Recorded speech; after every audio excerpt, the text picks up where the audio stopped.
55 ധനുഷിന്റെ 55ാമത്തെ ചിത്രം. ഈ ചിത്രം ഇത്രയും പ്രസക്തി മലയാളത്തിൽ വരുന്നത് നമ്മുടെ മെഗാസ്റ്റാർ മമ്മൂട്ടി ഇതിനകത്ത് അഭിനയിക്കുന്നു എന്നുള്ളതാണ്. മമ്മൂട്ടി വളരെ കുറച്ച് ചിത്രങ്ങളൊക്കെ ഉള്ളൂ തമിഴ്നാട്ടിൽ ചെയ്തേക്കുന്നെങ്കിൽ 90% സൂപ്പർ ഹിറ്റ് മെഗാ ഹിറ്റ് ആണ് എന്നുള്ളതാണ് തമിഴ്നാട്ടിലെ ഏറ്റവും വലിയ പ്രത്യേകത.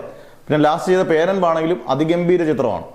അന്നേരം മമ്മൂട്ടി ഉണ്ട് എന്നുള്ളത് വലിയൊരു കാര്യമാണ്. ധനുഷിനെ സംബന്ധിച്ചിടത്തോളം ധനുഷിന്റെ കഴിഞ്ഞ കുറേ ചിത്രങ്ങൾ കണ്ടിന്യൂസ് ഫ്ലോപ്പുകളാണ്, ഒന്നും ശ്രദ്ധിക്കപ്പെടുന്നേ ഇല്ല.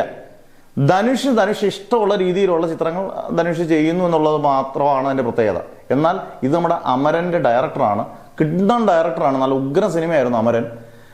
ശിവകാർത്തികനെ വെച്ചൊരു മെഗാ ഹിറ്റ് ഉണ്ടാക്കിയ ഒരു ഡയറക്ടറാണ്. എല്ലാ രീതിയിലും സൂപ്പർ സിനിമയായിരുന്നു. അന്നേരം ഇത് നമുക്ക് അറിയാൻ കഴിഞ്ഞത് പക്ക ഒരു മാസ് എന്റർടൈനറാണ്.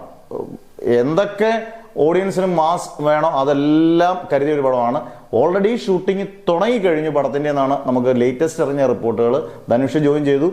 മമ്മൂട്ടി ഇപ്പോൾ അടൂർ ഗോപാലകൃഷ്ണന്റെ ഒരു 3-4 ദിവസം കൂടെ ഉള്ളു ഇനി ഷൂട്ടിംഗ്. അത് ഷൂട്ടിംഗ് തീർന്നതിന് ശേഷം എനിക്കൊന്ന് ഒരു കുറച്ച് വിശ്രമത്തിന് ശേഷം മമ്മൂട്ടി ജോയിൻ ചെയ്യും D55. എന്തായാലും അത് കഴിയുമ്പോൾ അതിന്റെ സ്റ്റിൽസ് എല്ലാം എന്തായാലും പുറത്തു വരും.